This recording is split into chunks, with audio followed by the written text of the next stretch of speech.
ഈ വേദിയിലും സദസ്സിലും സന്നിഹിതരായിരിക്കുന്ന ബഹുമാന്യരെ, സുഹൃത്തുക്കളെ, ഇവിടെ നടന്നുകൊണ്ടിരിക്കുന്ന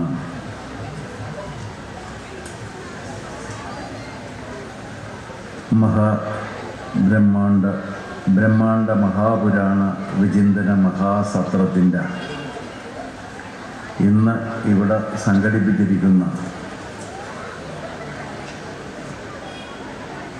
സത്ര സദസ്സ് അല്ലേ? അതല്ലേ? അതെ. സത്ര സദസ്സിൽ പങ്കെടുക്കാൻ എന്നെ ക്ഷണിച്ചതിന് ഇതിൻ്റെ ഭാരവാഹികളോട് ഞാൻ ആദ്യമേ തന്നെ നന്ദി പറയുന്നു. തീർച്ചയായിട്ടും ഇവിടെ വരാനും നിങ്ങളോട് രണ്ട് വാക്ക് സംസാരിക്കാനും ഒരവസരം ലഭിക്കുക എന്നുള്ളത് ഒരു മഹാസൗഭാഗ്യമായി തന്നെയാണ് ഞാൻ കരുതുന്നത്. ഈ ബ്രഹ്മാണ്ഡ പുരാണത്തെക്കുറിച്ചുള്ള ഇത്തരം സത്രങ്ങൾ സാധാരണ നടക്കാറില്ല. എന്നെ വിളിച്ചപ്പോഴും ഞാൻ ചോദിച്ചു, ഇവിടെ വന്നപ്പോഴും ചോദിച്ചു, എന്തുകൊണ്ടാണ് നിങ്ങൾ ഇതെടുക്കാൻ കാരണം എന്ന് ചോദിച്ചപ്പോൾ ലളിതാ സഹസ്രനാമത്തെക്കുറിച്ചുള്ള ഉപാഖ്യാനം ഉൾക്കൊള്ളുന്നതാണ് ബ്രഹ്മാണ്ഡ പുരാണം. അപ്പോൾ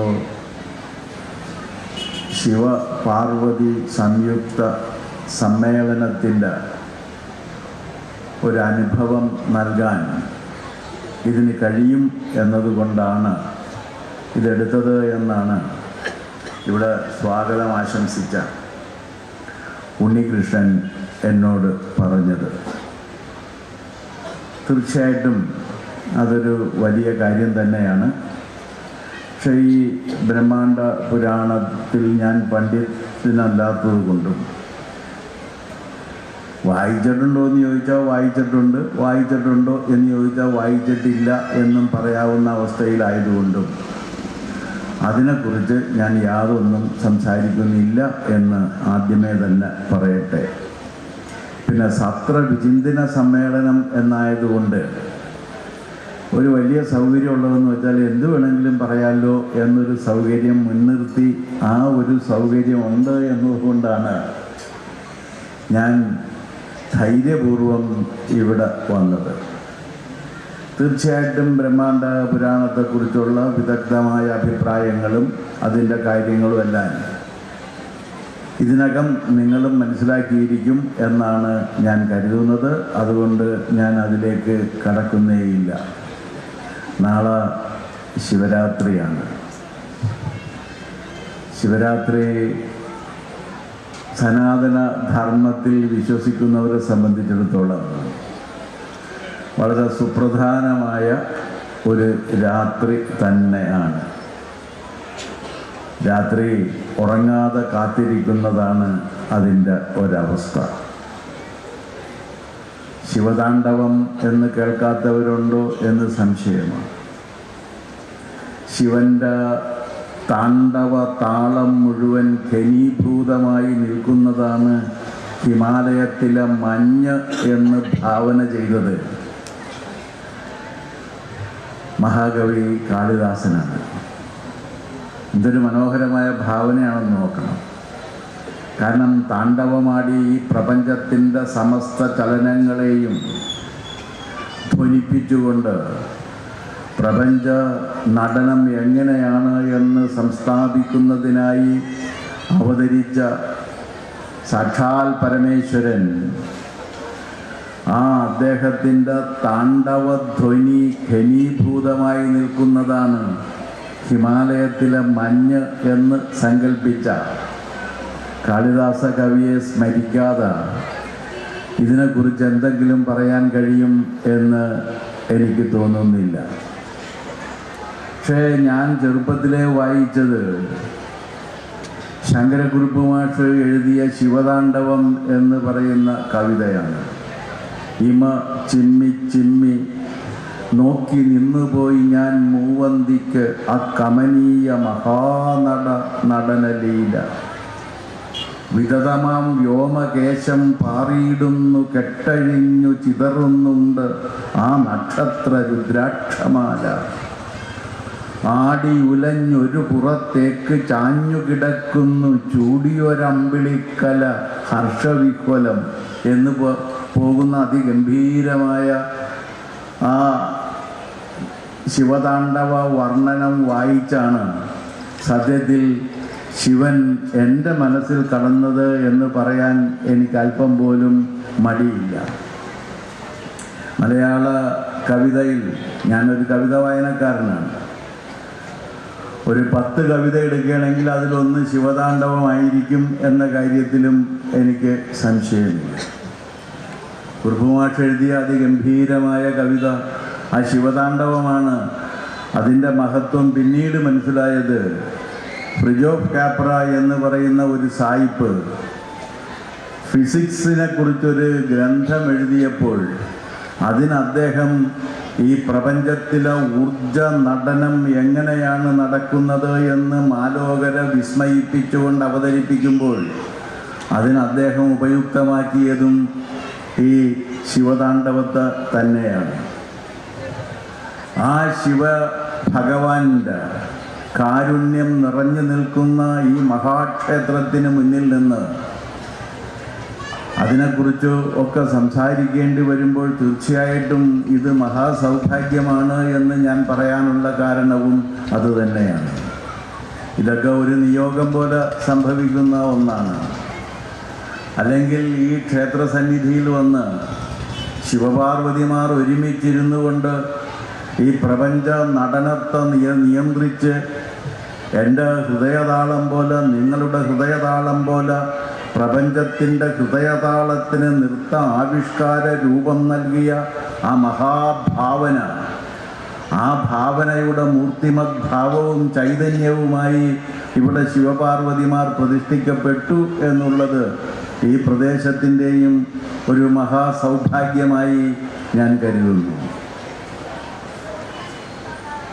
ഇപ്പോഴാണെങ്കിൽ ഇതിനെക്കുറിച്ചൊക്കെ ഇങ്ങനെ പറയുന്നത് തന്നെ വലിയ ആക്ഷേപം വിളിച്ചു വരുത്തുന്ന കാര്യമാണ്.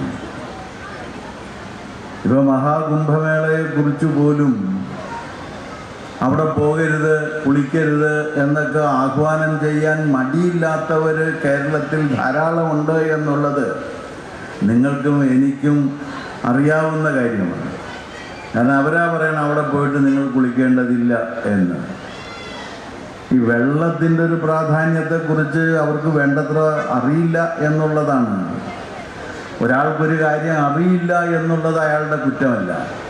പക്ഷെ അറിയാത്ത കാര്യത്തെക്കുറിച്ച് ആധികാരികമായി പറയുന്നത് കുറ്റം തന്നെയാണ്. കാരണം ഈ പ്രപഞ്ചത്തെ മുഴുവൻ ലയിപ്പിക്കാൻ കെൽപ്പുള്ള ഒരേ ഒരു ഭൂതം വെള്ളമാണ്. കെമിസ്ട്രിക്കാർ അതിനെ പറയുന്നത് യൂണിവേഴ്സൽ സോൾവെൻ്റ് എന്നാണ്. കാരണം എല്ലാം ലയിച്ചു ചേരാൻ അതിന് കഴിയും എന്നാണ്. ഈ യൂണിവേഴ്സൽ സോൾവെൻ്റ് എന്നൊരു പേര് വെള്ളത്തിനുണ്ട് എന്നുള്ള കാര്യം ആദ്യം അറിഞ്ഞപ്പോൾ എനിക്ക് വലിയ വിസ്മയമാണ് ഉണ്ടായത്. കാരണം ഈ കാണുന്ന പ്രപഞ്ചം മുഴുവൻ പ്രളയത്തിൽ ലയിച്ചു നിൽക്കുന്നു എന്നുള്ളൊരു മഹാസങ്കല്പം നമുക്കുണ്ട്. ആ സങ്കല്പം വെറുതെ ഉണ്ടായതല്ല. നമ്മുടെ ഋഷി പരമ്പര അവരുടെ അനുഭവത്തിൽ നിന്ന് കണ്ടെത്തി നമുക്ക് പറഞ്ഞു തന്ന കാര്യമാണ്. അതിൻ്റെ വേരുകൾ തേടിപ്പോകുമ്പോൾ നമുക്ക് എത്തേണ്ടത് വേദത്തിൽ തന്നെയാണ്. ഈ വേദം എന്ന് പറഞ്ഞാൽ അനുഭവം എന്നാണ് ആ വാക്കിൻ്റെ അർത്ഥം. അല്ലാതെ ആരോഹണ അവരോഹണ ക്രമത്തിൽ അർത്ഥമറിയാതെ കുറേ വാക്കുകൾ ഉച്ചരിച്ചുകൊണ്ട് ഇതാണ് വേദം എന്ന് പറയുന്നതിന് ഏറ്റവും ശക്തമായി എതിർത്തത് കേരളത്തിലെ ഒരു സന്യാസിയാണ്. ആ സന്യാസിയുടെ പേരാണ് ചട്ടമ്പി സ്വാമികൾ. അദ്ദേഹം ചോദിച്ച ചോദ്യമുണ്ട്, വേദത്തിൻ്റെ അധികാരി ആര്? അത് ചോദിക്കുന്ന സന്ദർഭം നിങ്ങൾ ഓർക്കണം. തിരുവിതാംകൂറിലെ മഹാരാജാവ് ഹൈന്ദവ ധർമ്മം സംസ്ഥാപിക്കുന്നതിന് വേണ്ടി രാജ്യം ഭരിച്ചുകൊണ്ടിരിക്കെ ഹൈന്ദവധർമ്മം സംരക്ഷിക്കുക എന്ന് പറഞ്ഞാൽ ബ്രാഹ്മണരെ സംരക്ഷിക്കലാണ് എന്ന് വ്യാഖ്യാനിക്കപ്പെട്ടിരിക്കുന്ന ഒരു കാലത്ത് വേദത്തിൻ്റെ അധികാരി ജന്മബ്രാഹ്മണൻ മാത്രമാണ് എന്ന് പ്രചരിക്കപ്പെടുകയും പ്രഘോഷിക്കപ്പെടുകയും ചെയ്ത ഒരു കാലത്ത് ഈ മഹാരാജാവിനോടും അനേകം വൈദിക ബ്രാഹ്മണരോടും നോക്കിക്കൊണ്ടാണ് ചട്ടമ്പി ചോദിച്ചത്, വേദത്തിൻ്റെ അധികാരി ആര്? ചട്ടമ്പി അതിന് ഉത്തരം പറഞ്ഞു, വേദത്തിൻ്റെ അധികാരി അത് ഗ്രഹിക്കാൻ കെൽപ്പുള്ളതാരാണോ, അതിനുള്ള സമർപ്പണ ബുദ്ധി ആർക്കുണ്ടോ അവരെല്ലാം വേദാധികാരികളാണ് എന്ന് വേദ ഇതിഹാസ പുരാണങ്ങളിൽ നിന്ന് ഉദാഹരണങ്ങൾ സമുദ്ധരിച്ചുകൊണ്ടാണ് ചട്ടമ്പി അത് സ്ഥാപിച്ചിരിക്കുന്നത്. ആ പുസ്തകത്തിൻ്റെ പേരാണ് വേദ അധികാര നിരൂപണം. വായിക്കേണ്ട പുസ്തകമാണ്. ചട്ടമ്പി ലോകത്തിന് നൽകിയ മഹാസംഭാവനയാണത്. അറിവിൻ്റെ അധികാരി ആര് എന്ന് ചോദിക്കുകയും ആ അറിയാൻ താല്പര്യവും അതിന് കഴിവും അതിന് ശ്രദ്ധയുമുള്ള ആരും അറിവിൻ്റെ അധികാരികളാണ് എന്ന് പ്രഖ്യാപിക്കുകയും ചെയ്യുന്ന ലോകത്തിൽ ആദ്യത്തെ ഗ്രന്ഥമാണ് വേദ അധികാര നിരൂപണം. പക്ഷേ നമ്മുടെ നാട്ടിൽ ഇതൊന്നും കാര്യമായി പഠിക്കപ്പെടുകയോ പ്രചരിപ്പിക്കപ്പെടുകയോ ചെയ്യുന്നില്ല എന്നുള്ളത് നമ്മുടെ ഒരു ദുര്യോഗമായി തന്നെ കണക്കാക്കിയാൽ മതി. അതിൽ ചട്ടമ്പി പറയുന്നൊരു കാര്യമുണ്ട്. രൊയ്ക്കൻ എന്ന് പറയുന്ന ഒരു ഋഷി ഉണ്ടായിരുന്നു. ആ ഋഷി പഞ്ചമനായിരുന്നു. 4 വർണ്ണത്തിലും പെടാതെ പഞ്ചമനായ ഋഷി. നിങ്ങളൊന്ന് ആലോചിച്ച് നോക്കൂ.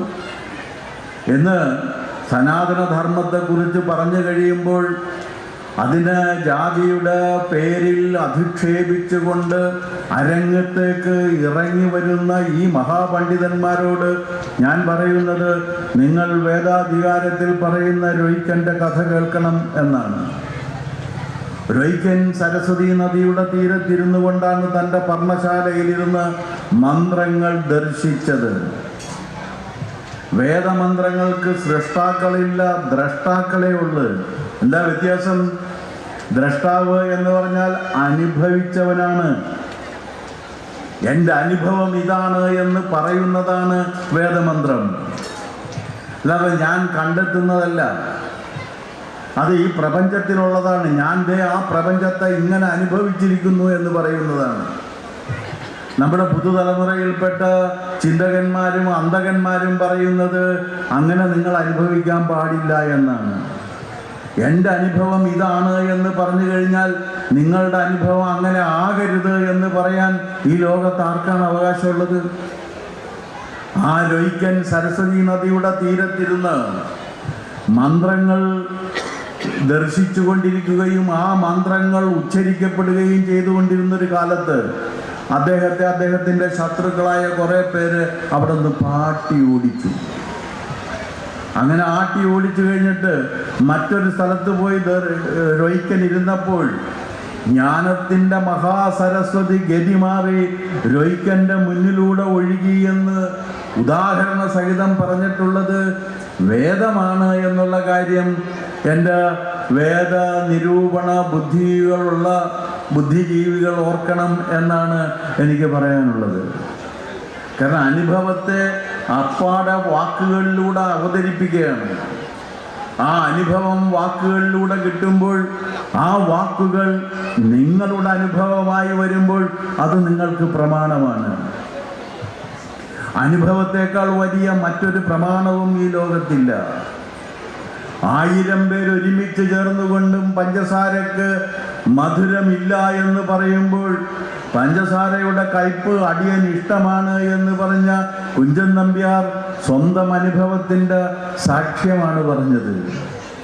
അതിന് കയ്പാണെങ്കിൽ ആ കയ്പ് എനിക്ക് ഇഷ്ടമാണ് എന്ന് തമ്പുരാനോട് പറയാനുള്ള ധൈര്യമുണ്ടല്ലോ, അത് സത്യം ദർശിക്കുമ്പോൾ വരുന്നതാണ്.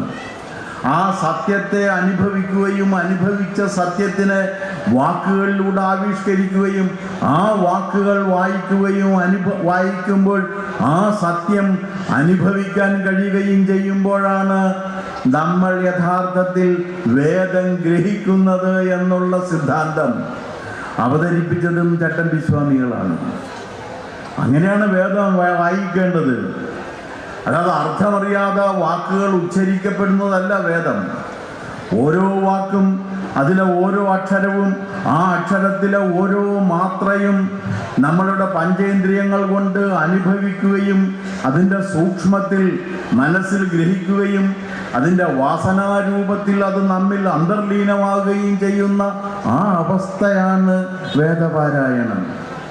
അപ്പോഴാണ് വേദം എനിക്ക് പ്രമാണമാകുന്നത്. അപ്പോഴാണ് വേദം ഭാരതത്തിൻ്റെ പ്രമാണമായി തീരുന്നത്. ആ വേദപാരമ്പര്യത്തെ മാറ്റി നിർത്തിക്കൊണ്ട് ഭാരതത്തിൻ്റെ സംസ്കാരത്തെക്കുറിച്ച് ആർക്കും ഒന്നും പറയാൻ കഴിയില്ല. കാരണം അത് ഈ പ്രപഞ്ചം എങ്ങനെ ചലിക്കുന്നു എന്നുള്ളതാണ് പറയുന്നത്. ആ പ്രപഞ്ച ചലനത്തെ സാധാരണ മനുഷ്യന് മനസ്സിലാകണം എന്നുണ്ടെങ്കിൽ ശിവതാണ്ഡവത്തിൽ തന്നെ സങ്കല്പിക്കേണ്ടി വരും. ഇതാ സ്ത്രീ പുരുഷ സംയോഗത്തിൻ്റെ ശക്തി, പ്രകൃതി പുരുഷ സംയോഗത്തിൻ്റെ ശക്തി.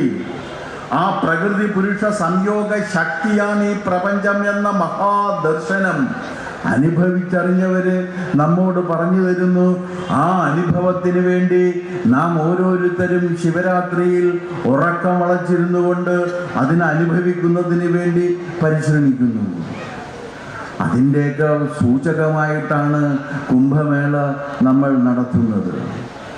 അതിൻ്റെയൊക്കെ സൂചകമായിട്ടാണ് ഈ ഭാരതീയ സംസ്കാരത്തിലേക്ക് നാം ജനങ്ങളെ ആകർഷിക്കുന്നതും ജനങ്ങൾ ആകർഷിക്കപ്പെടുന്നതും.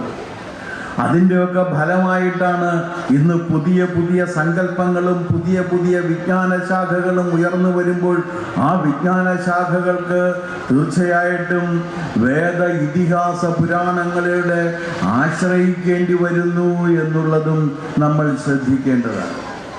അപ്പോൾ അവർ പറയും ഇത് ശാസ്ത്രമല്ലെന്ന് പറയും.